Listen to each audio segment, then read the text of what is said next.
What's up, everyone, and welcome to the Nightmare.Explorers summer update. Summer is finally here, and here in Minnesota, we are definitely feeling it. The last 2 days, we've been in the 90s, and it has felt like the tropics and the humidity has been high. But for those that like the heat, I hope you've been out there enjoying it. But anyways, right now I've got a huge update on everything happening with the channel. After 2.5 months away from podcasting, tonight we're finally back. In that time, we've been working on lining up new guests, on the road investigating to great locations across the Midwest, and also just taking some time relaxing and catching up on other projects. But now we're talking about our summer podcast lineup, which will also stretch into the fall and winter as we have many great podcasts lined up for the remainder of 2026. We'll also talk about upcoming investigation videos, where we're headed for the rest of 2026, and also touch base briefly on long-term plans as we continue exploring some of Minnesota's most haunted and historic locations through 2027 and 2028. But we'll have more on that announcement later on this year. So if you love haunted history, paranormal investigations, ghost stories, and the mysteries that surround them, you're in the right place. This summer and fall is going to be packed with new podcast episodes and new podcast experiences. We'll be sitting down with paranormal investigators, authors, historians, psychic mediums, haunted location owners, and people who have experienced the unexplained firsthand. Some of the topics we'll be covering include haunted history of locations, ghost hunting techniques, paranormal protection talks, UFOs and high strangeness, cryptids, famous haunted objects, listener paranormal experiences, behind-the-scenes stories from our investigations, paranormal roundtable discussions, and also we'll be doing a few podcasts on location when we're investigating, and hopefully try to go live from some of our investigations as well. So over the course of the next 6 months, expect 1 to 2 new podcast episodes every week throughout the summer. And jumping over to our upcoming video releases, besides the podcasts, we've been working hard editing new investigations and special features. Coming soon, you'll see full paranormal investigations, haunted history documentaries, evidence review episodes, road trip adventures, equipment experiments, collaboration investigations, and coming from our vault, past investigation videos and podcast episodes that are ready to drop, but we haven't put out yet. And also brand new episodes, obviously, of new nightmares, or new episodes of Nightmare Stories of the Otherside. Every investigation we go on teaches us something new, and we're excited to share those experiences with all of you. The rest of 2026 is going to be busy. We'll continue investigating haunted locations across the Midwest while revisiting places where we've captured compelling evidence in the past. I think we have about 6 or 7 more investigations this year. Yes, I went there.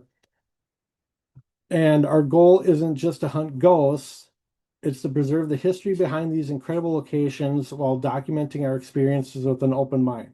We've got several exciting investigations already planned, and there may be even a few surprise locations before the year is over.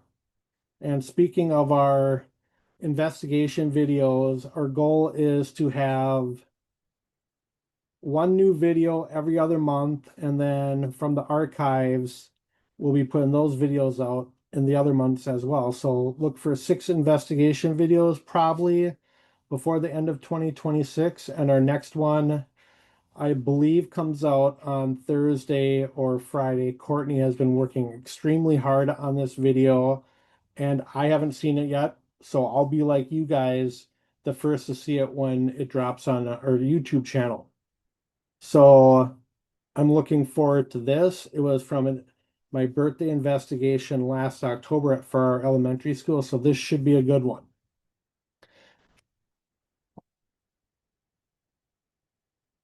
And as always, we want your help. Tell us which Minnesota haunted locations should we investigate? Are there local legends or haunted buildings we should know about? Do you know someone with a paranormal story worth sharing? What podcast guests would you like to see in future episodes?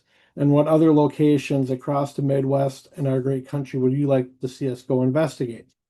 Leave your suggestions in the comments and we'll read them and take into consideration locations to investigate in the future. Also, your comments and stories could be heard on a future podcast episode. So I want to thank you for supporting Nightmare Explorers. The summer is just the beginning. We've got new podcasts, exciting investigations, haunted history, and plenty of mysteries waiting to be explored.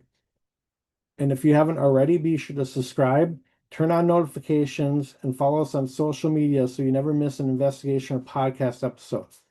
So until next time, keep exploring, keep questioning, and remember, sometimes the greatest mysteries are closer to home than you ever imagined. We'll see you on the next investigation, which is not until August, and hopefully we can go live from one or both of them. And stay tuned for the next podcast episode, which we will cut into right now.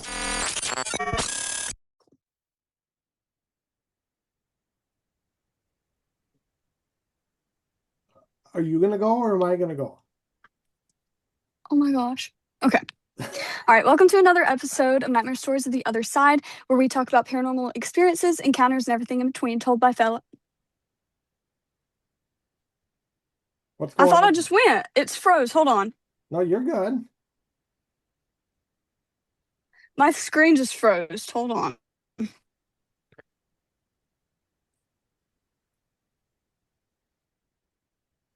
I think she is. I can't tell if she's freezing or not.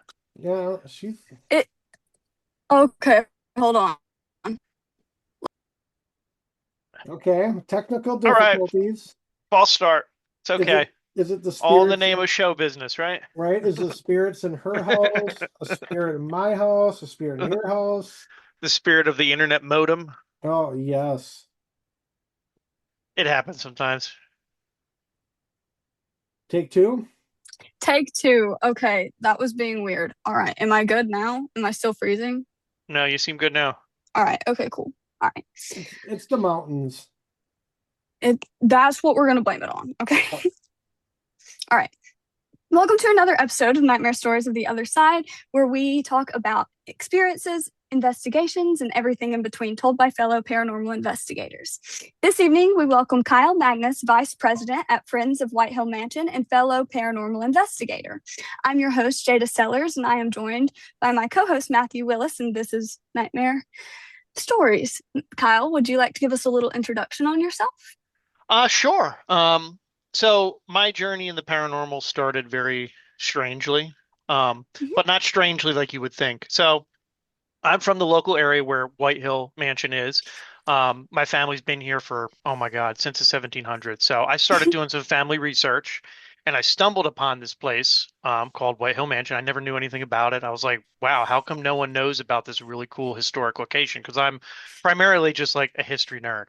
I knew it was haunted, but I was like, whatever. This is amazing. There's something almost 300 years old with all these amazing stories and stuff that's happened. And it needs help being saved. So I started, volunteering at the organization, doing some, history research. That's what brought me there. Started doing tours, helping out wherever. And then I had my paranormal experiences, and that's what led me into the paranormal side of it. But initially, it wasn't because I wanted to find ghosts or see ghosts or anything. It was primarily I just wanted to help save this cool old historic house. So what was the experience that first drug you into it? So I'm like still a skeptic believer. Like when I first started, I didn't not believe in ghosts, but I was like, not everything's a ghost. Like there's so many explanations for things. And like I would be given tours and I would hear things, voices, footsteps, and I'm like, it's an old house, whatever. But one of my biggest experiences that kind of, I guess, turned me into a believer was I was doing a normal history tour during the day. All the guests left. I went back in the house just to close up a couple windows on the second floor because it was a little warm that day. And I walked around the house. Nothing felt weird. Nothing felt, off or anything. And I went on the second floor into one of the small bedrooms, shut the window. And when I came out, there was a 2 to 3 year old little boy with blonde hair and blue eyes, and he was Oh, staring right up at me. And he was pretty short. He was about knee height, but he was just standing there with his head all the way back looking at me. And I remember I looked down, locked eyes with him, and I was like, in my head, I was like, I don't know. I didn't even have a thought. I was like, oh, it's just a kid. And then he just disappeared. Um, And everyone was like, "Oh my God, what did you do?" And I was like, "I just locked up the house, walked out, got into my truck, and then when I got into my truck, it all kind of hit me. I was like, wait a Yeah. second, I was alone. There's no children in the house." And he was as real as you and me. Like there was no Yeah. doubt what I saw. I could still see his face today. Like it's like burned in my memory. And he was just as surprised as I was. It was just like, "Oh, cool. You can see me. I can see you." And then it was just like, pow, he was just gone.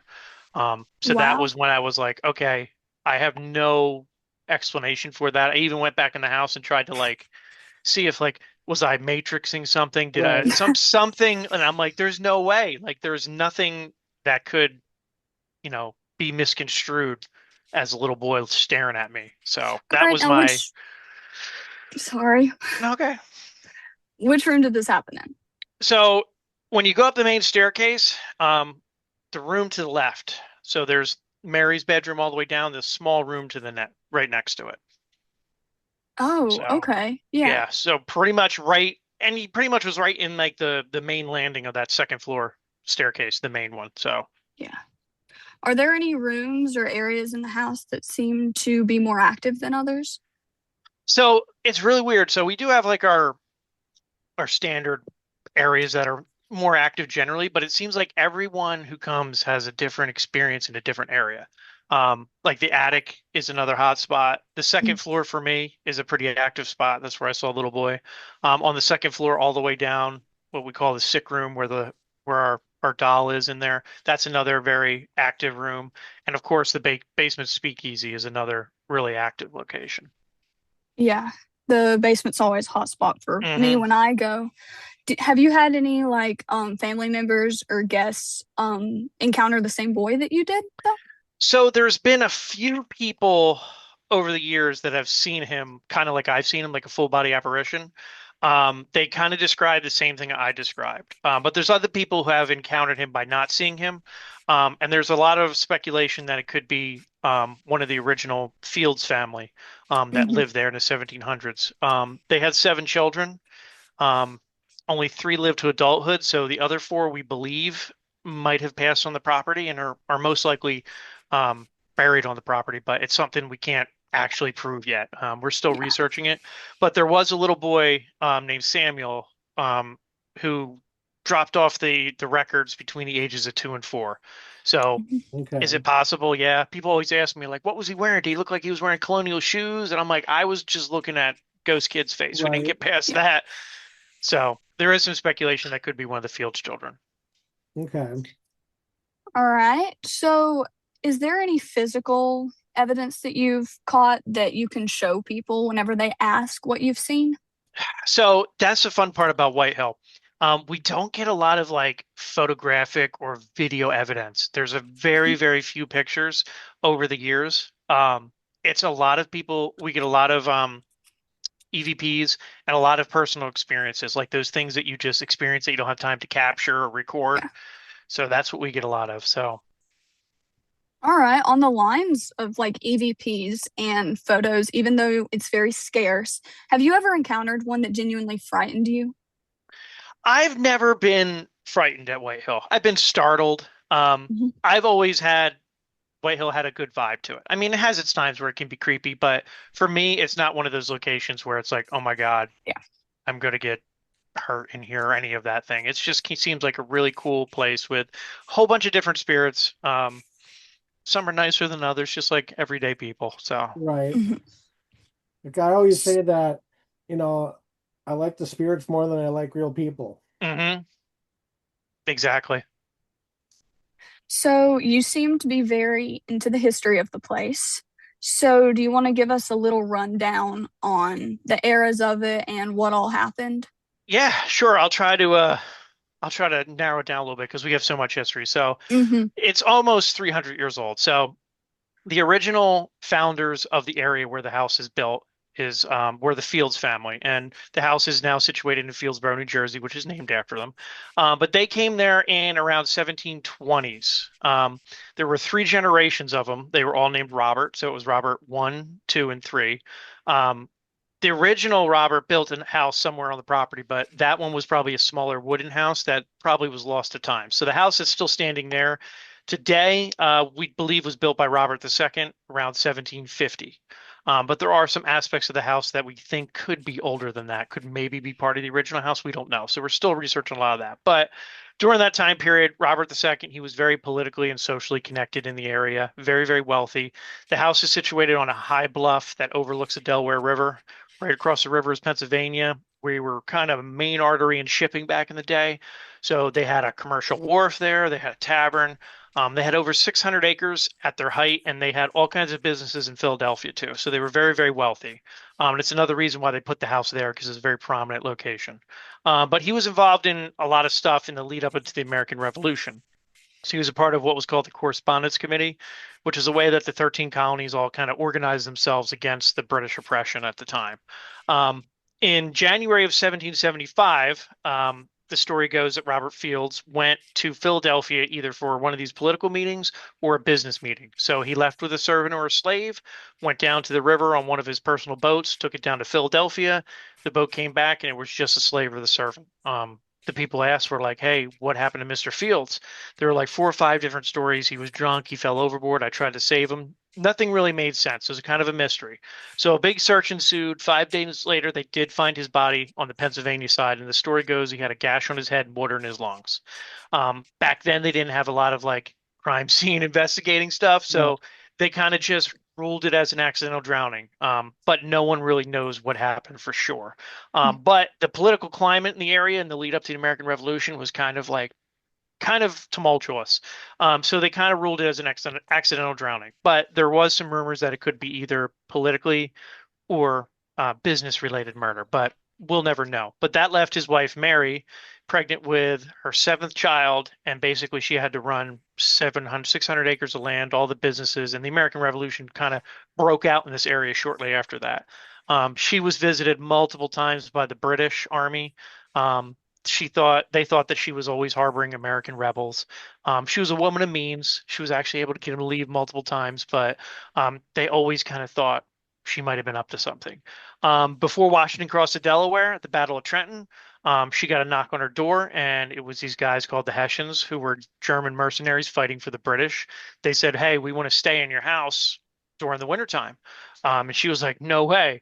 I just want to survive like this war Mhm. with my kids. Like I don't have no problems." But it really didn't work like that. So she actually let him stay for 2 weeks.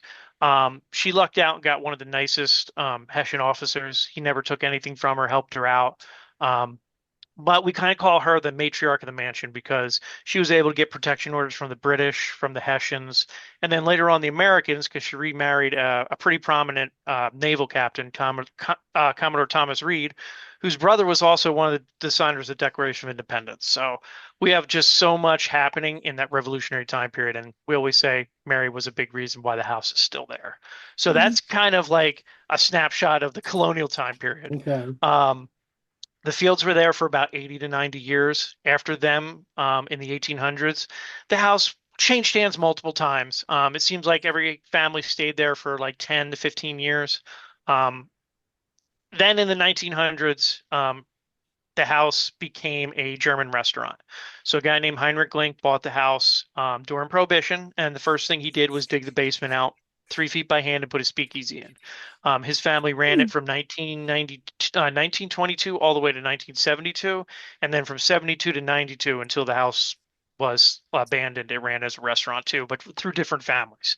Um, and even prior to the Fields family in the 1700s, to jump back a little bit, it was all Native American land before Yeah. any European settlers were there.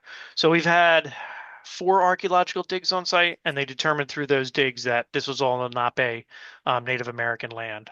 It was Okay. kind of like a known stopping point on their travels on the river because it was a high hill, kind of like a winter encampment, they think. Yeah. So just so much was always happening at White Hill. It's crazy, and it's still happening, just in a different way. Let's Mhm. see.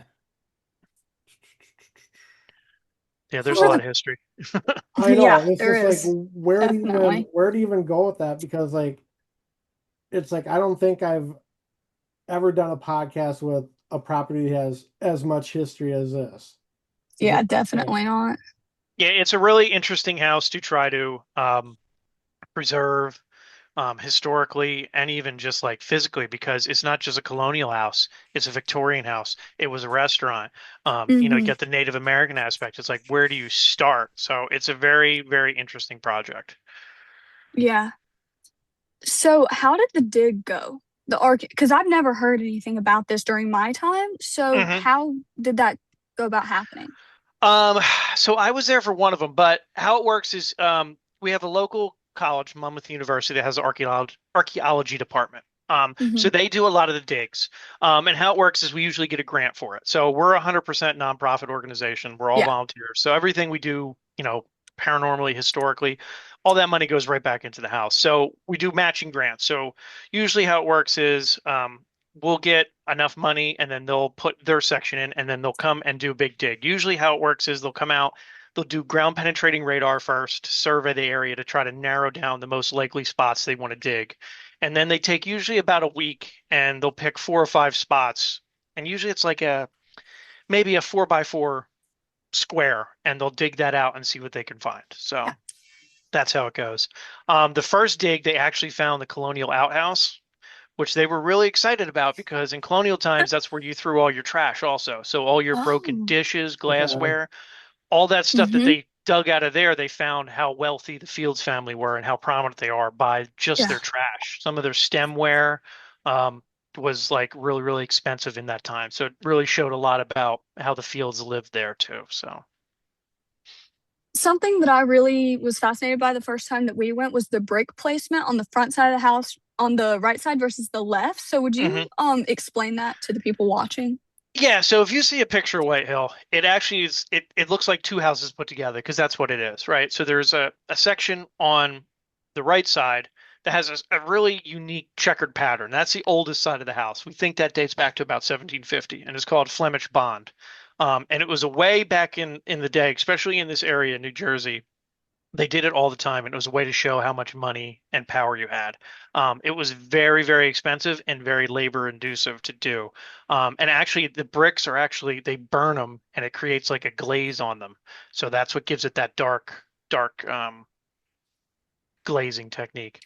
And the other side of the house just looks like a little bit normal style brick. So that was an addition we put on in this that they put on in we think the 1780s. But the hard part about the house is again, architecturally, it's changed so many times over the years. Everyone who's lived there has done a renovation and no one wrote anything down. There was no blueprints. Everyone just kind of did their own thing. So we've had 1790s edition, 1800s, 1850s, 1900s, then it was commercial restaurant. So it's just kind of a mismatch of American architecture when you look at it. Hmm. Okay. So whenever somebody comes to the house, what's like your favorite fact to just rattle off at them that you find the most intriguing? So a lot of people really, really enjoy hearing about the Prohibition time period. Hmm. Um, because I don't think there's a lot of representation of that in this area, especially, and we still kind of have an intact speakeasy for the most part. And I think that time period is kind of a little known time period. Also, my favorite part is to tell people about how much stuff happened here during the lead up to the American Revolution. Hmm. How many important people probably were here, how many ties to the American Revolution that White Hill, has. It's kind of an interesting because where we're at, Fieldsboro is the smallest borough in New Jersey. I think there's maybe 400 residents, and so much happened on this little section of property, and people don't even know it. There's some people that have lived in the town their whole lives, and sometimes don't even know we're back there until, they just wander back there and we start telling them. So Yeah, that's some of the cool stuff for me to see people kind of finally realize, like, wow, this happened right here in our backyard. We thought Yeah. we had exactly. nothing. Yeah. Have any of the previous owners shared with you anything that they experienced while there? So that we always get that question, and we always wondered that. We do know right next door, our only neighbor basically is Yeah. Mr. Glink's grandson. So the guy who opened the Hmm. restaurant in the 20s, his grandson lives next door. He's in his 80s. He gave us a lot of like oral history from like the mob era and that time period, the speakeasy stuff. But no one ever really said anything about the paranormal. And my theory, and this is just my working theory, is it was a restaurant from the 20s all the way up till 1992. So there was always activity there. There was always someone doing something. It never really shut down. Yeah. So I don't even think they would have even noticed it. Yeah. We've had a few people who came back on tours that were waitresses that said like kind of Oh. weird stories, like maybe a couple glasses moved when they, came back, or some chairs were moved, but nothing substantial over the years. And I always found that interesting, Mhm. but I think it's because there was always something happening, like Yeah. just constant activity. It was never actually quiet when it was a restaurant, and it was a restaurant for most of um, its later life. Yeah. Hmm.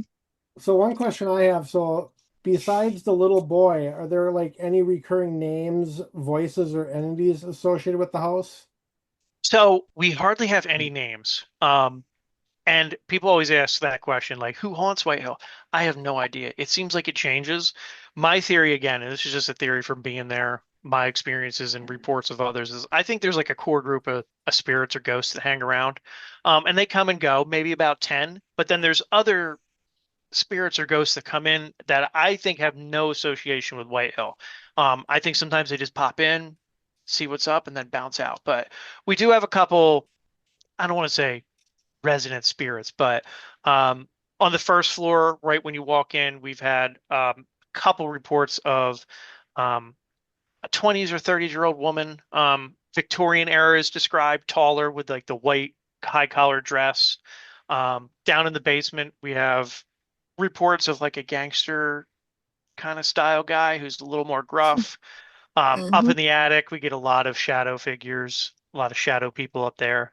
The second floor seems to be a lot of kids, so Okay. a little bit of Have, everything sprinkled around. have you ever physically been affected, Um, specifically in the basement? I've been touched in the basement. Never anything aggressive. Um, but I've never been like physically, like, I don't want to say attacked, but like physically manipulated or anything, like felt funny or Okay. anything like that. I mean, you'll Okay. feel creeped out and be like, okay, it's time to leave this area because this is Yeah. creepy. But never like, you know, taken over or anything like that. Okay. Okay. Just wanted to check because my Hmm. mom was sitting in one of the bar stools and like the back of it got Hmm. yanked out from behind her, which was pretty crazy. That was my first investigation, so it was great seeing something actually happen. Um, okay, you kind of already answered my next question as does the house have a reputation of being haunted? But I just thought of one that I wanted to ask you Sure. particularly. Do you have a favorite era of time that you feel is mis or like not as represented as the other ones? Yeah, so it's so interesting because the house kind of represents all of Yes, American Revolution, or I mean American exactly. history. Um, we do not know, there's two of them for me. We don't know a lot on the Native American presence there. Um, Yeah. through the archaeological digs, even the archaeologists said we're not 100% sure if there ever was like a village here or like a permanent kind of thing. They said probably when the house was built, if there was anything there, they would have probably destroyed it when they built the house in the 1700s. But they said there's Mhm. enough stuff on the grounds to know that they were coming here for extended periods of time for a long time, like hundreds of years. This was like a known spot where they would come. So that's one part that I would always like to know more information on. Yeah. And we do know during the 1700s that the Fields family had slaves. We have Yeah. limited information on them. We have no idea how many there were, what their, where they were kept, how their lifestyle was. Like, we know hardly any information, which I think would be really important to kind of put that piece of puzzle back together. Hmm. But Yeah. we're always hoping one day that we'll find, a diary or something that was, mislabeled in an archive somewhere that might give us Hmm. shed some more light on that. Because I think that's another you know, under examined part of White Hill's history Yeah. that I definitely would like to know more. So that Yeah. kind of goes into a question I have. So now this is on a physical and a spiritual level. What is the most compelling piece of evidence ever collected there? Hmm. So there is a picture, and I can send it to you guys after if you want. Okay, Um, that'd be it cool. was a team from Virginia that came up, and it was in the main parlor, Yeah. looking at the main staircase. Mhm. And there was three pictures taken. in, seconds apart from each other. And the middle one has what looks like, to me, it looks like a foot, like a person manifesting, and you can see like what looks like an old time shoe with buckles. Hmm. And like I know the investigators, none of them were like accidentally in the picture. No one was wearing like a colonial shoe, so it's a really compelling piece of information or picture. And there's another one too I can send you, where we were doing our candlelight tours in October. Um, and it's like basically the guests come in, we give them a little bit of history, we have the house lit by, flameless candles, we tell some ghost stories, and then we do some paranormal, techniques in certain rooms, right? So at the end of this tour, everyone was outside the house. There was no one in the house. The front door was open, and a guest just turned back and took a picture. And in the Hmm. picture, it looks like there's a tall woman in a dress with long hair walking past the front door into one of the other rooms. Wow. And it's really interesting because she's also see-through. So, and I know that there was no one there in the house, and I know there was no one that tall because she's probably about as tall as me, and I'm like 6'2", and there was no one taller than me there that whole night. So, they're on our Instagram, but I think I can send them to you if you guys want for the Okay. Yeah, podcast. totally. Yeah, for sure. So I can't say for sure if they're a ghost, but I can't debunk them. I can't figure out what they would Hmm. be. So. Yeah. Yeah. So, like you said, a lot of the history hasn't been touched on so far due to just a lack of resources. Mhm. So, if you could ask the spirits their one question and get a truthful response, what would that question be? I always go to, I just give me your last name so I can put the piece of the puzzle back together, because Yeah. we get a lot of, when people investigate, they'll come out and be like, "Hey, um, we're getting the name John or Steve or Mary or Elizabeth." And I'm like, "We've been here for 300 years. It was a restaurant for over 50." I'm Right. like, "It Yeah. could be that really doesn't, help me. Could it be one of the original family members? Maybe, but I don't know." So I always want to know, give me a last name so I can figure out who's here. And the other one would be, what really happened to Robert Fields? Was Yeah. it an accident? Was there more to it? That would be another Si- really good one.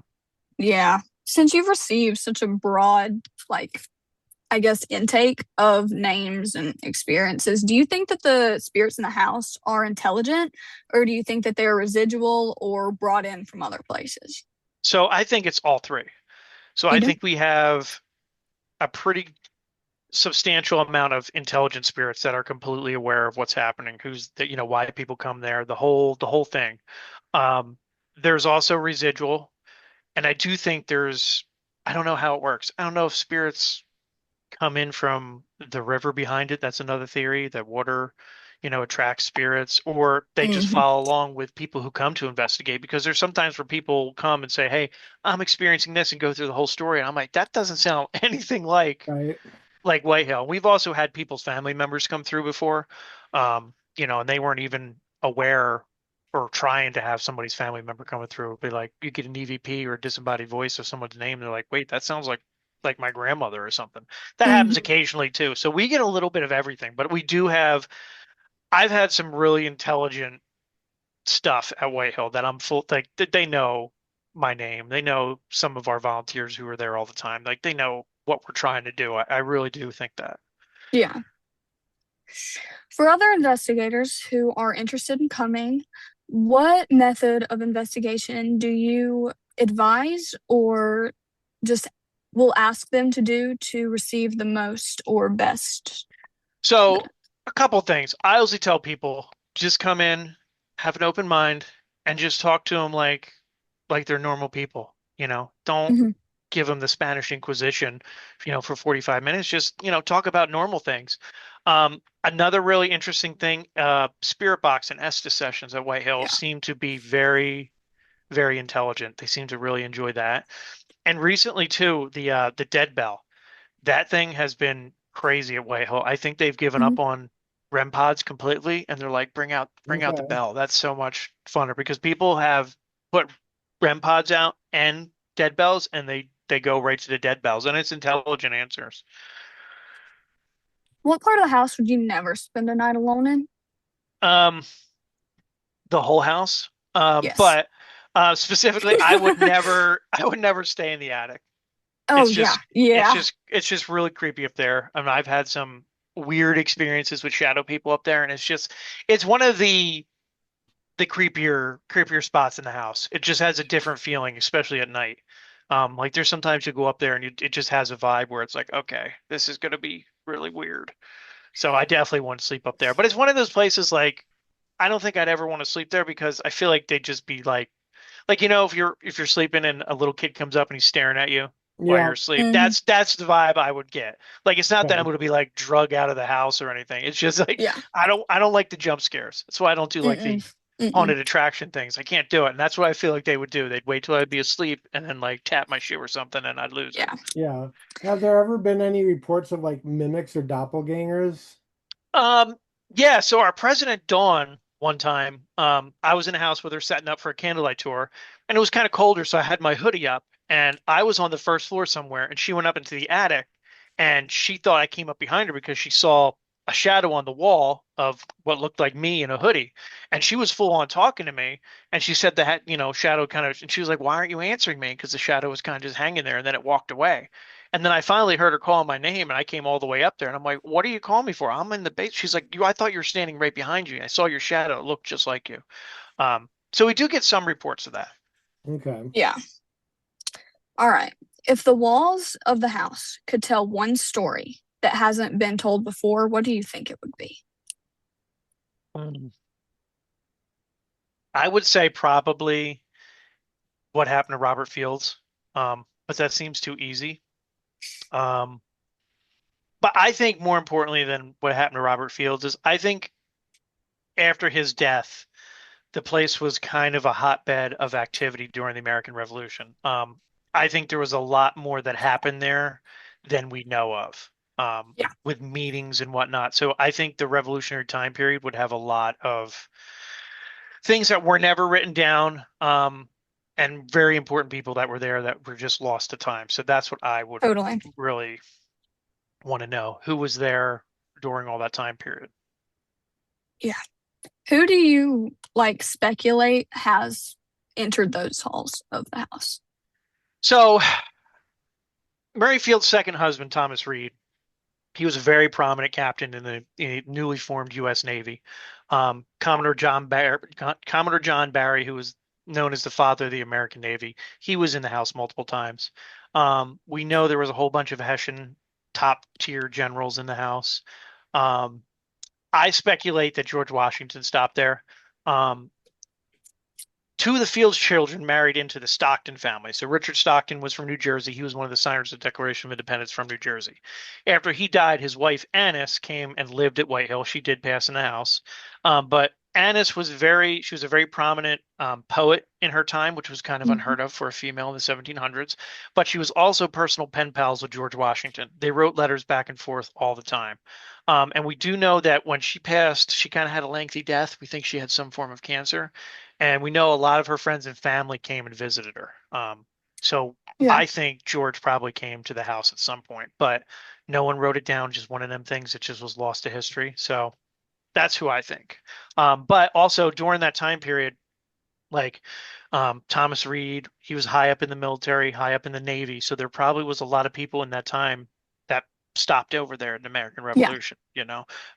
The Delaware was still a very traveled area. It was a means of travel. So I think there was a lot of also military people there during the American Revolution. Okay. Yeah. Um, if the house could be remembered for one thing in particular for 100 years in the future, what would you want it to be remembered for?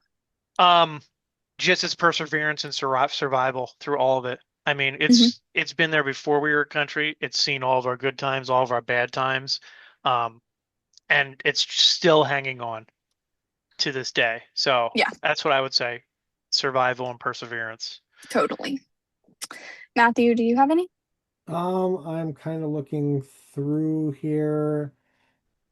We've touched a lot of them. So one thing is, so for like when you investigate, like so at the location, what would Hmm. your favorite piece of equipment be that wouldn't be the dead bell? So my favorite piece of equipment would be probably a digital recorder. Okay. So that's my go-to. I really enjoy that because for me, that's one of them things. If you're in a room with only three people, and you know there's no outside noise, and you record, ask questions, and you get a response, to me, that's some of the best evidence. Mhm. And one thing I like to do that I don't know how many people actually do, but when you go into a location, when I'm there with my team, I kind of like to venture off from everybody and just sit for like a half an hour to an hour by myself without any equipment, just listening. Mm-mm. Yep. Mm-mm. Yeah, you got to vibe it out. And I saw that sometimes people, because people a lot of times come and they expect like you're going to go in the house and in the first 5 minutes, like chairs are going to be floating and Yeah, stuff. And I'm like, that's not how it works. Like if there's ghosts around, they got to want to talk to you too. So like they yeah, have to figure you out. You have to figure them out. So just chill out. It's not going to happen in 2 seconds. But I agree with you. Sometimes just taking in the environment and the space is much better, because it gives them an opportunity to be like, what's this guy about? And same thing for you. yeah. I think there's only been one investigation that I've ever been on, and ironically, it was my first ever investigation. When we went in, we heard little kids running up and down the hallway laughing, and that was like seriously within the first 15 minutes. It's like, That spoiled you. yeah, but it's just like, it was like intriguing because, Hmm. obviously there were no little kids with us, but it's like for me, every location I go into, I go with the mindset that, you know, nothing's going to happen because I don't Yeah, want to go in there with high expectations and then be bummed out at the end of the night that nothing happened. yeah, I agree. And a lot of times at Whitehill, I've noticed that some of the best EVPs and some of the best evidence is when people aren't even trying. It's like when they're setting up or in between like sessions, they're just talking or just doing whatever. That's when they come up and talk. It's almost like they want to be like, "Oh, cool, you're talking about something normal. I'll talk to you now," Yeah. instead of the questioning. So I always tell people that too. Sometimes when they're saying, "That's a little quiet in there," I said, "Well, just turn a recorder and turn some equipment on and just talk about everyday life." You know, Yeah, like how for would you sure. feel if somebody came in your house every day and asked you how you died and do you know what year it is? You want to hear about their stuff. Right, exactly. Mhm. So, um, over the years, have there been any investigators that experienced something that they can't explain? Oh yeah, all the time. Um, Especially in the attic. Up in the attic, we're kind of known for some weird shadow figures and shadow stuff. And people see it and they kind of describe very similar things. Sometimes it's full shadow people that just completely look like a humanoid figure, and sometimes it's just like these crazy shadow shapes, a rolling gray fog. Um, and sometimes people can't really process it. Like I remember this one lady, she came out of the house and she was like, she couldn't even form words. And I was like, what happened? She's like, I was up in the attic and she saw kind of like it was started as a dark shape go up on the attic ceiling, just like a dark shadow. And she's like, that's really weird, trying to debunk like where is this shadow coming from? And then it dropped from the ceiling to the floor and it was in the shape of a person, like a shadow person. Crazy. And she couldn't process that, which I don't blame her. She's seeing that in real time. So Yeah. Yeah, I've seen things like happen in real time, and it's just like you get goosebumps, the hair rises up on your arms, and it's like, what am I actually seeing? yeah, and a lot of times, like it's happened to me, a lot of times people are like, "Oh my God, what happens when you see something like that?" And your brain sometimes doesn't register it quick enough. Hmm. Because like when I saw a little boy, like it didn't even I wasn't like, "Oh my God, a ghost, I got to get out of here." It didn't even process it. It was just like your brain's like, "Nope, you can't process this right now. We're gonna wait till a little bit later." And then it plays back and you're like, "Okay, now I'm creeped out because that was crazy." And I think a lot of times that's what happens. Yeah, like the one time it happened to me, it was like we were at the end of our investigation, and I was just taking pictures, and like I see this orb like in the hallway in front of me, going upstairs, goes to the right and darts off to the left into a closet. I'm just like, I couldn't move. I'm just Yeah, like, you're like, "Huh, that's weird." yep. And it was probably about the size of a softball, so it wasn't small. It was a decent size. Yeah. Yeah, it's a lot of cool stuff. Yep. Where I don't know if we asked this one, where the heck did it go? Um, wow. So for like people going into the house the first time, Now, if I did ask this, let me know, but what message would you share with skeptics and believers alike? Didn't ask that one. Okay. So like you mean like what kind of technique would I do for both kind of deal? Yeah. I think so like when we do our candlelight tours, a lot of times we'll get people who are really into like ghosts, watch the ghost shows, all that kind of stuff. And then they'll have like their spouse or their boyfriend or girlfriend who's like, this is all crap. Like I don't Yeah. really believe this. I think the best way to do it is, and it's not always consistent, but an EVP. Explain the process, show like, hey, there's nothing, there's no tricks here. Just ask some questions and sometimes you'll get a response. And I've seen it multiple times where people were like totally like, this is really stupid. But then when they play it back and they actually hear something, when we catch something, that's when their mind shifts from like, okay, I still may not be 100% a believer, but I can't explain what just happened. And it kind of like sparks that interest. So I would say EVP for both. Okay. Yeah, like on our team, we have my team member Courtney, her husband James.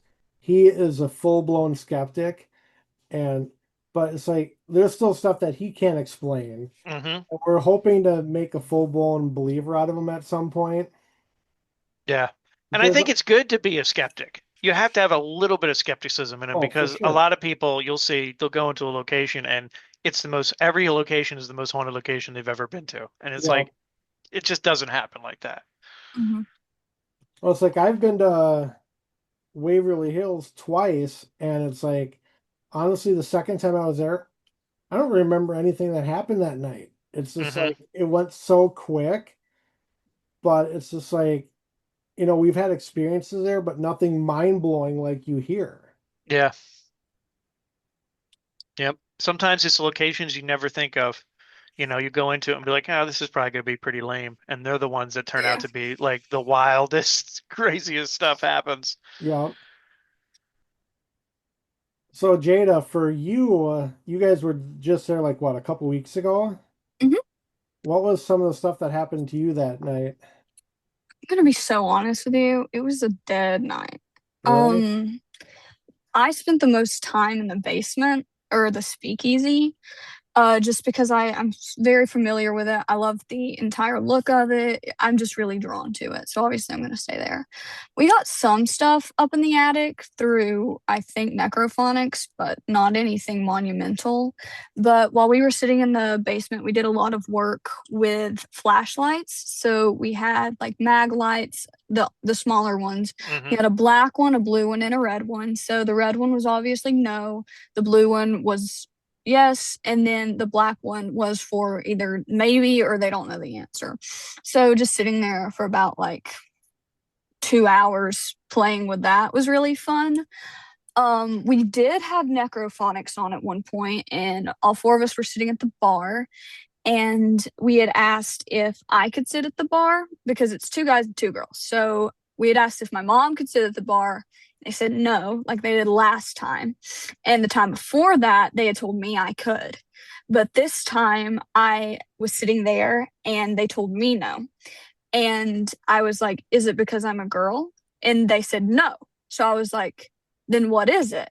And then over the necrophonics, it just said age. So I wasn't old enough to sit at the Okay. bar. That's So Yeah. they funny. wanted me to sit at a table. Yeah. And Um, that's like the intelligent side of White Hill yeah, sometimes, stuff totally. like that. We were sitting down there, and my favorite method of investigating is just turning on either necrophonics and then maybe a REM pod or two and playing music because music is somewhat of a universal language. Yeah. Hmm. So I had crazy activity happening at Old South Pittsburgh with a REM pod and Bohemian Rhapsody. It went insane. And so normally whenever we're at White Hill, I like playing. The spirits tend to love Sinatra, so we Yeah. play a lot of him. Blue Skies is their favorite, and my mom was playing music, and she had changed it, and then the no flashlight went off and on and off and on and off and That's on. So they funny. wanted the song that I had picked out more. So, do you have any other like artists that you know that they like there? I know some people have played like 40s swing music and like Yeah, Glenn that's what Miller we try to. Glenn Miller seems to use Okay. it's tends to get some good responses. But I've people even played like stuff into like the 80s and Hmm. gotten like crazy reactions because you go into speakeasy, right? And you're like, okay, this is definitely like mobsters, like Frank Yeah. Sinatra stuff. Yeah. But then you play some 80s music and you get reactions too. So it's kind of crazy. Yeah. I had put on like a shuffle of songs one time, and I had asked the guy at Old South Pittsburgh to be like, okay, stop it or just give me a sign on the music that you want to hear. And I was shuffling through some of my like Bowie and stuff, which is what he Hmm. liked, and like Credence, and it stopped on a song that by a band that came out in 2010. That's crazy.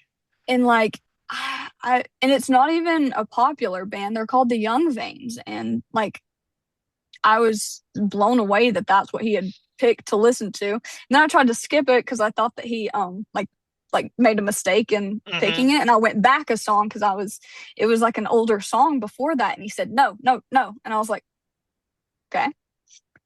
That's But cool. yeah, all right. So if it's okay for me to ask, because I know that I don't know how much everyone knows about this, but the rehabilitation that is starting to happen at Hmm. White Hill Mansion, with Hmm. especially the back room and the front of the house, Hmm. could you explain to us a little bit what you're trying to do with the future of it? Yeah, so our group, like I said, is 100% nonprofit, all Hmm. volunteers. So right now we're focusing on keeping the exterior envelope basically sealed so there's no more deterioration. Because before we Yeah. started, the house sat vacant for a while. So that's when a lot of the damage happened. So our main focus right now is a lot of the exterior Victorian woodworking and stabilizing some more of like the outside structures.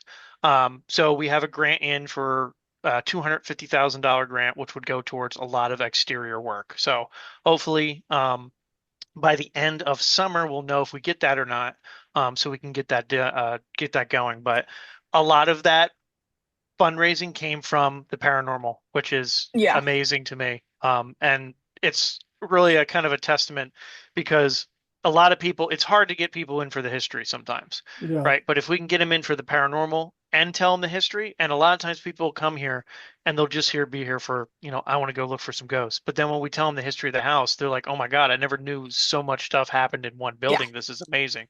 And I think the house's history can pretty much everyone can get a little piece of it. Somebody will find some kind of interesting history that they're, drawn to because there's so much. It's not just a colonial house where some people are like, oh, that stuff's boring. You can go to 1940s, 1800s, 1850s, the Civil War time period. So it's a really lot of cool stuff. So right now we're focusing on the exterior of the house. Our overall goal is to make it obviously a community center for the community, hold events there, also do a history stuff, tell the story of the families that lived there, all of them, and also keep it open for the paranormal too, because Yeah. it all kind of blends. We try not to be Well, too much of the haunted house, but we also try not to be too much of the history.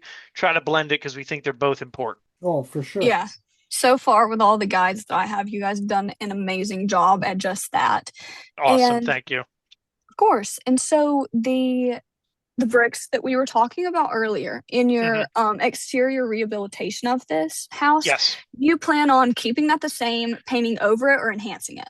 No, we're probably going to bring back the brickwork to the 1700 style. So it was painted Okay. like probably 10 times in its life. Mm-hmm. But we're going to bring it back to what's you can still see some of the original brickwork with like the red, white, and Yeah.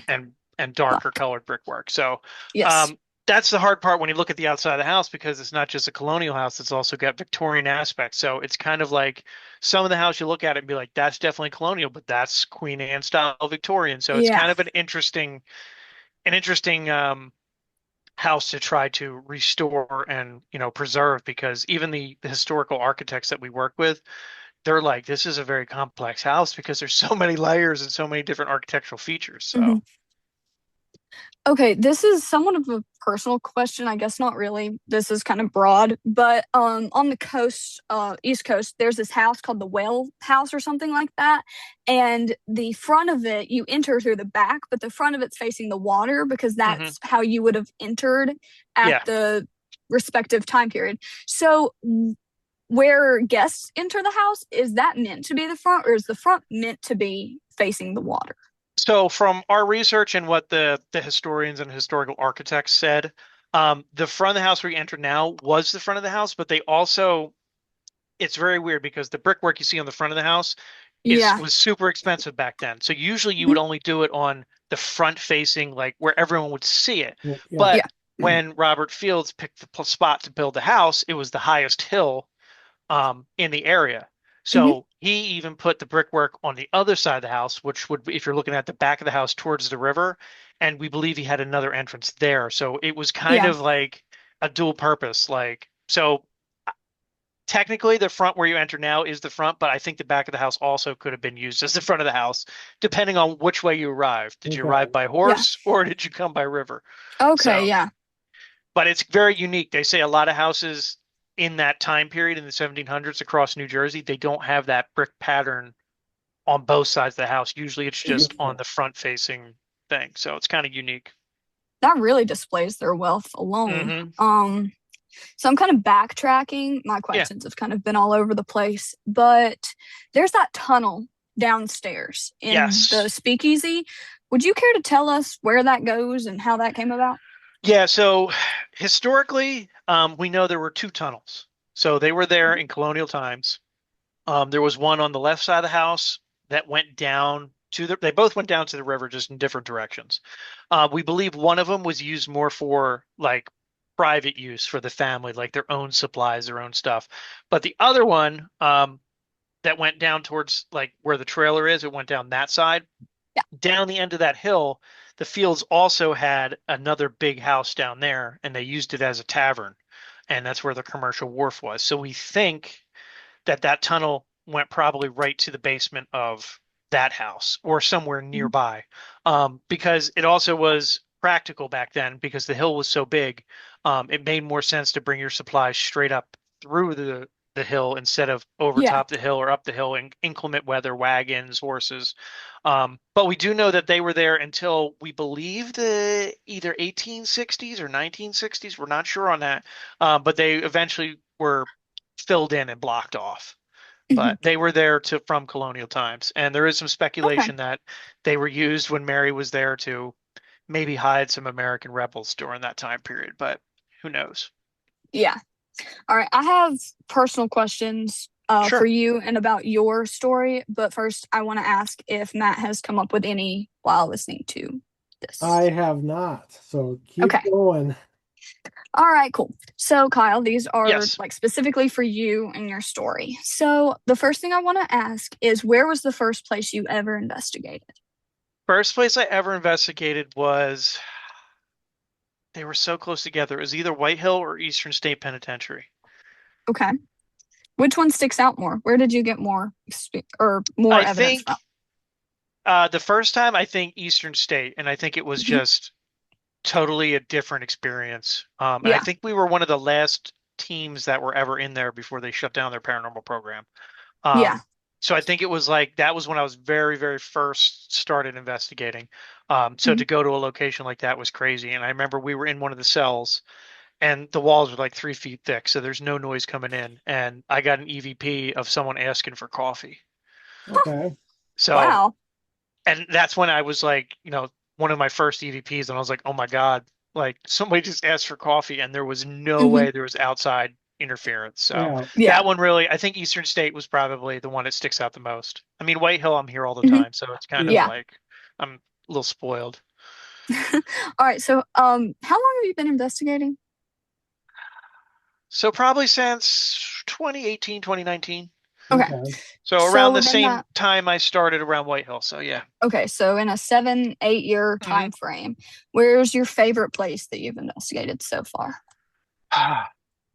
Favorite place minus White Hill. We won't count that. Um,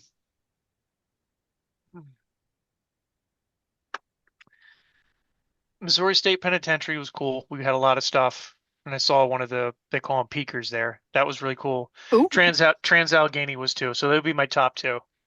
Okay. Yeah. All right. Not including White Hill. What's your favorite ghost story that Oh, you've that's a heard? good one. That I've experienced or heard. that you've, let's do both, that you've heard Yeah. and Hmm. experienced. Ghost story I've heard. That's so hard. I hear so many all the time. I don't even. Man, this is a tough question. Trying to think. You took White Hill out, so that ruins like half of them. And you got to think. I know. I'm trying to remember all the places I've been to.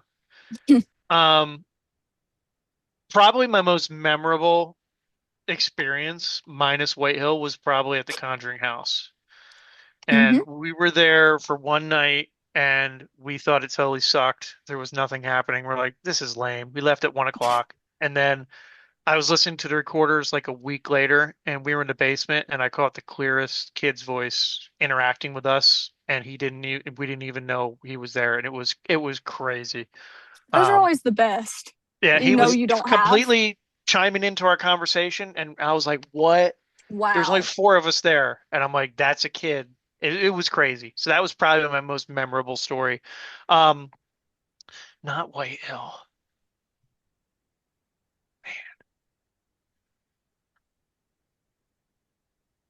Probably at Penhurst, down in the Okay. basement, down in the not Okay. the basement, down in the God, what are they? Oh, the tunnels down in the Okay. Philadelphia tunnel. Oh, yeah. A story of it was like a 7 foot shadow on the wall in the pitch black dark, and there was no like Hmm. there's no way for a light to. It was Man, weird. So that would be another that's really cool awesome. one. Yeah, that kind of goes back to like my first investigation. It's like all I went there was my camera. I had no equipment. I had no idea what I was getting into. A friend asked if I wanted to go with him and his team. I'm like, yeah, sure, why not? But I was down in the basement at like probably midnight, just snapping pictures, and I caught it had to be 7, 8 feet tall, standing behind a garbage can and had like horns. I'm like, what in the actual hell is that? Wow. Yep.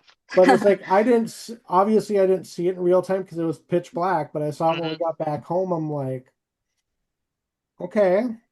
Yeah. It's kind of it's kind of cool when you think about when you first investigated, like how awesome everything was. Like your first disembodied voice, you'll never forget it. And like now I'm at White Hill and I hear disembodied voice, I'm like, oh, okay, like And whatever. like Like Yeah. I gotta go do something. and like one of the things that happened that night too is like at 10 o'clock, me and another guy were sitting in a puzzle room. And you go into investigations, you have your phone in airplane mode and Hmm. silent. And 10 o'clock, all of a sudden we're like, whose phone is that ringing? Here was my phone was ringing in airplane mode, and my kids were calling me to say goodnight. I'm like, Oh my God. so it's like the spirits I would have wanted thought me I to was talk gonna to my die. kids. I'm like, that was just trippy. That's Oh, crazy. I did think of another story. So this was a good Okay. one. So it's White Hill, but it's indirect White Hill. So I was out in Gettysburg for the Gettysburg Bash, and we had an Which event at year? White. Uh, God, I don't remember. Okay. 2022 maybe. I don't even remember. But we Okay. had a public event going on at the Bash. I mean, not at the Bash, at White Hill. And one of my other Mhm. volunteers was doing it, and they were up in the attic, and it was just a public event. So people who were investigators, people who want to experience, whatever, just open to the public. They were up in the attic, and they had a Phasma box going. And I'm getting texts, and they're asking for you. And I'm texting back. I'm like, who is asking for me? What are their names? Like, do I know these people? They're like, no, no, the ghosts are asking for you.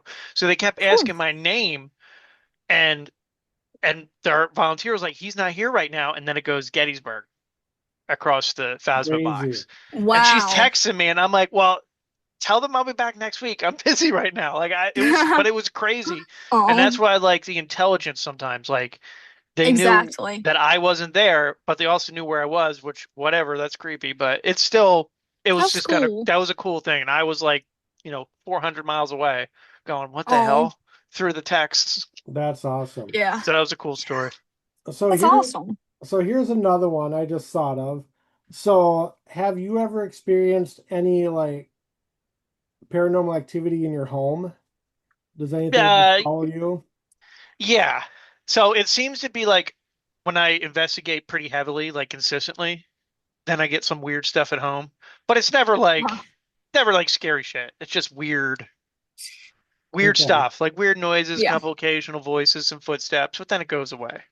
But it seems to be Mm. when it's like when I do investigations after investigations after Yeah. investigations, like it kind of I call it like a paranormal buildup. Okay. But That's a good way to describe that. but Some I don't think necessarily like a lot of people come to Whitehill like is someone gonna follow me home? I'm like, no, we're not that kind of place. And I Mm. don't think that happens quite as often as it's People presented. say. Yeah. have So I ever asked you that question, Jada? Ask me what? If anything's ever followed you home, if you've ever witnessed anything at home? Not me, but my mom has. So, a few like last year, I think my mom's big place is Old Hospital on College Hill. Yep. Spirits there love her, specifically a younger girl named Abigail. No, Leah. Leah, that's her name. And she was the doctor's daughter, and she passed away due to cancer. And mom really bonded with her for some reason. And I think that Leah did follow my mom home. And we like got her around the house a few times. And I think that she's still a little bit present here time to time. But my aunt had come over one day, so she was asleep upstairs, which is where my room is, in the upstairs living room, just on the pull-out couch. And she opens her eyes because she was about to go to the bathroom, and a little girl is like running down the hall, like near where my room is. And she told me that in the morning. I was like, oh hell. No. But that has been very like prevalent around our house. It's not typically things following me home, but activity around my own house starts to ramp up previous to investigations. Specifically, the first time I went to Whitehill, my closet, like right here, the other side of it, there's a TV in front of it. hmm And I was sitting on my bed, like just kind of doing research like I normally do before I go places. And I think that kind of sparked it because I hear something ran into the TV, like wall where the wall is at. And like I could hear it very clearly in my closet. And I was like, oh shoot. So I walk into the room because I thought that my cat had like fallen off the back of the hmm television or something. Achilles wasn't upstairs. Everything was in place. And then I took my best friend with me to Old South Pittsburgh a few weeks ago, and we were laying where we were asleep, and she wakes up, and the door is like swinging open, and she's like, "Jada, Jada, the door's opening." And I was like, "It's probably just the cat. Like, disregard it." And she looks down on the floor, and the cat's not in here. So, just a bunch of like really cool stuff happens around the house. More stuff happens in my house sometimes leading up to an investigation than what happens on the investigation. That's I know. interesting. Kind of same here. It's like Mm-hmm. normally when I start editing, that's when stuff seems to happen. Like I was editing a Mm. couple podcasts earlier, and all of a sudden Natalie's upstairs. That's my oldest daughter, Kyle, and she's like, she goes, "Who the hell just ran downstairs?" And I'm like, I come up there and look. My wife's upstairs in our bedroom. My youngest daughter is in her room, but she goes, "I just saw Emmy run downstairs in a pink shirt and total different clothes than she had on, and it wasn't her." Oh boy. And then after they That left happened to us the other and day. after they left to go swimming, I swear I saw one of our cats dart downstairs to the litter box, but both cats were upstairs. It's like, okay, what in the hell's going on? Yeah. Mm-hmm. Yeah, mom, I was sitting in the kitchen cooking pasta or something. I don't really remember. And mom she walks into the kitchen and she's like, Jada? And I was like, what? And she goes, did you see me walk out into the laundry room at any point in time and grab a water? And I was like, um, I've been sitting at the table. I've had my AirPods in, like listening to music, but not really. I didn't watch you go into there. Why? Did you forget something? And she goes, no. And she flips her phone around, and on the camera, there's a video of her walking in, grabbing water, and walking out, and she never went in there. Oh, that's weird. So, don't know what that was about. Well, yeah, That's she weird. sent me a video got like a month ago, My like mom? yeah, like a door closing in your kitchen Oh or yeah, living that's like room or something. right outside of my bedroom. Yeah, I'm just like, okay, that's cool. No, she sent it to me. She sends those like every day. I don't know if it's a glitch in the camera because it happens quite a lot, but yeah. Enough about my weird stories. I want to ask you, Kyle, what your Sure. favorite paranormal investigating methods are. Um, so one, EVPs. I love doing EVP sessions. That's awesome. Okay. And I also recently got into just doing nothing, just sitting in a room and letting things happen. I'm good at that one. Listening to the noises, the personal experiences for me are more powerful than any of the evidence you'll ever catch. Because even if you catch the greatest evidence ever, you show someone, no one's gonna believe you anyway. Oh, So I'm like, it's true. better just to have, for me, just a personal experience to be like, wow, there's no way I can disprove that personally. Yeah, So that's what I do. I like just sitting with no equipment. And I think sometimes it works better because I think they get tired of people coming in with 9,000 pieces of equipment. They're like, whatever, can't you just be yeah. normal? Like, Well, no, it's like I have so much equipment, but it's like half the time I never use it. hmm. Yeah, and I think I see that a lot where people, usually it's people who first start, just throw so much equipment everywhere. And then as people It's like investigate over the years, it gets smaller and smaller and smaller. It'll be just exactly. few pieces of equipment here and there, stuff that works. They spend Yeah. more time setting up Hmm. than and taking down than they do investigating. Oh, I Yep. know. So with these methods that you just mentioned, Hmm. obviously you like them because they work. Hmm. Are there any methods that you like that may not always get the best evidence, but you just like to perform them? Um, I like dowsing rods. Thousand rods are so fun. Even Okay. though even though sometimes I don't even know if it's real or not, if that makes sense. Like Yeah. sometimes I'm Yeah, like, I know I'm not moving that, but I'm like, am I subconsciously doing this or something? But exactly. there's Yeah. been times where it's been so like accurate with things that I'm like, I don't know. I can't make sense Yeah, of it. But Yeah. I do. exactly. It is fun though, especially the ones that light up in the dark. They're even funner. So, for any beginner investigators or people interested in joining the field, they might be watching this and Hmm. thinking, "Wow, Kyle's been doing this for a long time. He seems to be very good at it." If you had to say, what are your biggest strengths when it comes to paranormal investigating, but also what would you consider your weaknesses? Oh man, you asked some good questions. So like deep. Um, I think for me, some of my strengths are um having an open mind, Mhm. being more grounded rationally with things, not like, okay, I just saw something, like trying to figure out how to debunk it.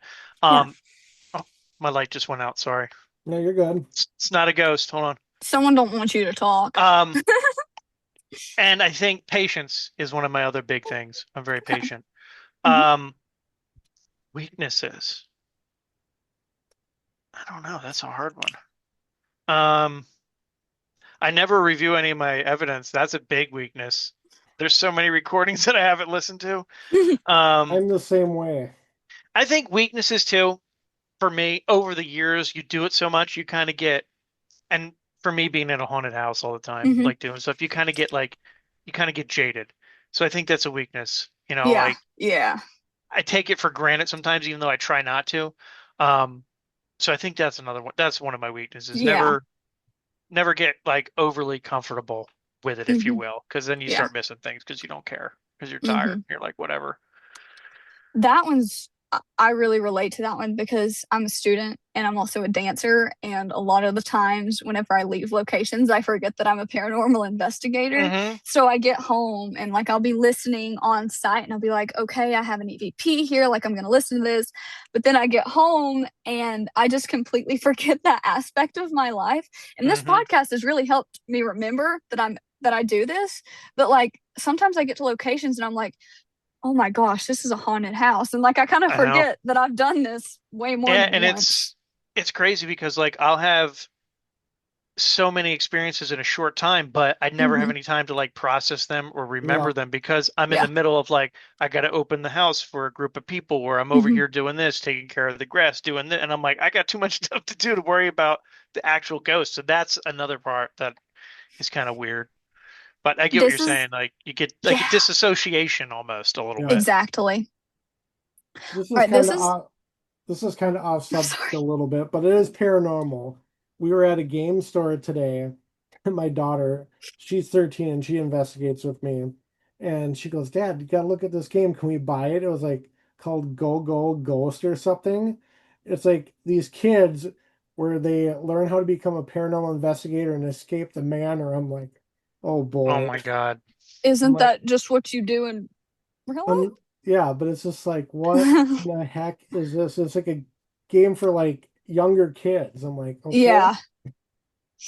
I'm like, I'll be whatever. scrolling on TikTok sometimes and I like I'll see these things because they'll come up on my feed because I watch like ghost hunting stuff Hmm. and it'll be like my ghost hunting dream reality. This is like who I'd be and what I'd do. And I'm like, you can just go do that.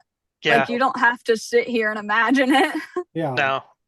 So anybody I have can a do it, but yeah, not everybody can do it right right. or Hmm. know what they're doing. Exactly.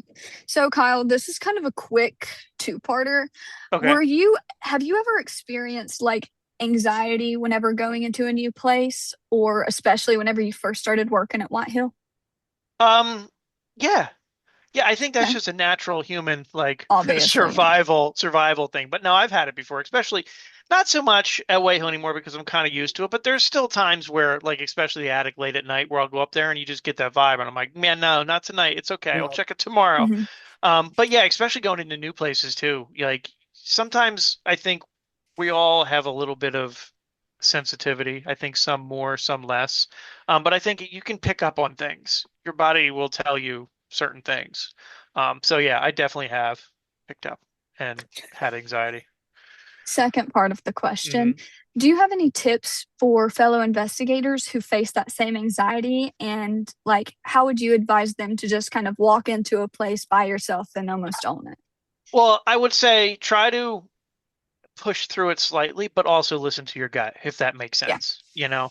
Yes. Because going into a new scary place, you're always going to have a little bit of angst. It's not what humans were made to do, go into Yeah. dangerous spots. yeah, Yeah. But if you don't push yourself a little bit, you may never, experience or, you know, Mhm. see what you're looking for or find Yeah. answers or whatever. But do it within reason. Don't just be like, I'm just going Mhm. to ignore all my body signals and just walk into here because sometimes they're telling you for a reason. yeah. Yeah. All right, I got a two-part question. Okay. So the first part is, what is your bucket list location that you haven't been to and why? That's Okay. mine. So it's not a specific location, but it's like a category. So I want to do two places. I want to go out to some old west towns, like the old ghost towns, like the old Hmm. miner towns. Hmm. And also I would like to go over in Europe somewhere, like Yes. an old castle to experience like over here we're like max 300, 400 years. Yeah, Over there Hmm. we're thousands.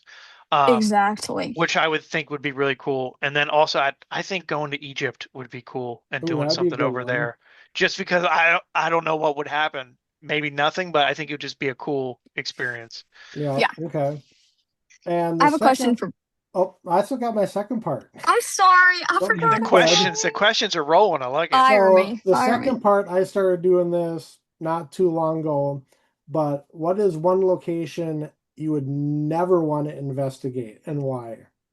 So again, not a specific location, but it's a category. I don't want to do cemeteries. Like some people love Hmm. going to cemeteries. To me, I'm just like, it's not my, it don't feel right. I'm like, I don't know. Just I don't know. It just doesn't feel right. So that's one of my locations. Okay. And I'm not into like the true crime stuff. Like I don't want to go somewhere where like the Axe murder house has no appeal to me. Like Okay. stuff like that. But All right. Okay, Jada, now you're on the clock. Okay. I'm gonna get fired for talking over people so much in this one. Um, oh my god, my ears just popped. Sorry. This is a question for both of you. What is your favorite kind of spirit to interact with? Hmm. We'll I let want to hear Kyle go yours first. first. No, I want Oh, you to go oh, first. mine Yeah. first? Yeah.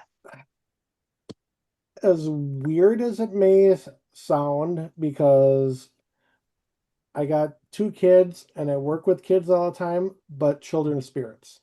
Hmm. I don't know why, but every time it just seems that's what we get the most interaction with. Yeah. And I don't know if it has to do with my daughter or myself working in education, but it's just, I don't know. That's what I gravitate towards.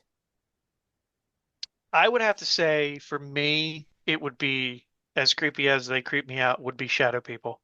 Um, and I think it's because I just want to understand what the hell they are. I Hmm. probably never will, but um, Right? that blows my mind. Like I've seen a couple at White Hill that I you can see them clearly in the darkness of the room. Like they're darker than the Dark. and I'm like, I don't understand how I can see that clearly. It's just wild. So I think that's what I like.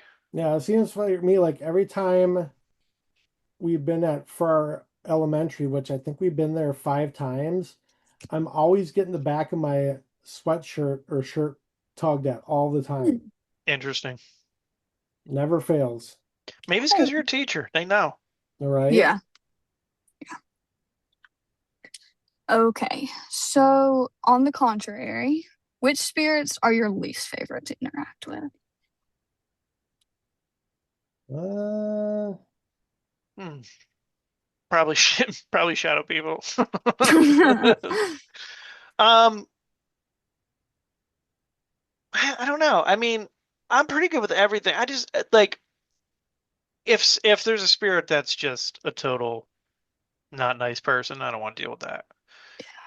Um, but I think that's just generic anyway. But um, yeah, I would just say somebody is like I don't want to talk to anyone who's being a jerk. yeah, I can't really say I wouldn't want to deal with anything. The one that I'm like most intrigued about to see if I ever get interaction is like when we were at Edinburgh Manor like a year ago, I encountered a mimic and I want to encounter it again because it was mimicking my daughter. So like I want to get another interaction with it. Yeah. Interesting. These are good questions. My favorite's always the freaking mobster guys because I think it's so funny when you're sitting there and they're like all I can see is this dude with one of those like pinstripe zoot suits Hmm. on, and they crack me up because they're trying to be like, yo, like I've been called a slut by one, and they'll like verbally manhandle some people, and it's so funny to see like the authority and how that's changed, especially with gender roles over the year. Hmm. I'm like, you cannot say that in the 21st Yeah. century. Right. So my next question was your top three dream locations, but you've already kind of answered that. And so the next one is similar to what I asked about the house, but it's for you specifically. What do you hope your legacy is in the paranormal world? Man, that's lofty. Um, That one is really deep. yeah, it is. I think my biggest, my what I would want my legacy if there is one. It's kind of funny saying. Um, it would be to save history before it's gone. Okay, That yeah. would be my legacy in the paranormal. Like I don't want to be known for finding the answer to ghosts. I would now putting people's stories back into the history Mhm. is more important, I think, than finding exclusive proof Yeah. of a ghost. So, Especially for me, it's not erasing the parts of history that our society deems uncomfortable. yeah, Because if there wasn't that discomfort, then there wouldn't be the growth that we've seen over the years. Yeah. makes sense. Okay. If you could live in any haunted location in the world, where would it be? One with air conditioning. That would be number one. Good luck with that. Um, Yeah, great luck. I don't know. Wilson Castle's pretty cool. I'd probably live there. Yeah, I'd probably pick a castle too. Yeah. All right. I have my last one in order, but I don't know if you guys are ready for that one. So, do you have any questions, Matt? I don't have anything more. Okay.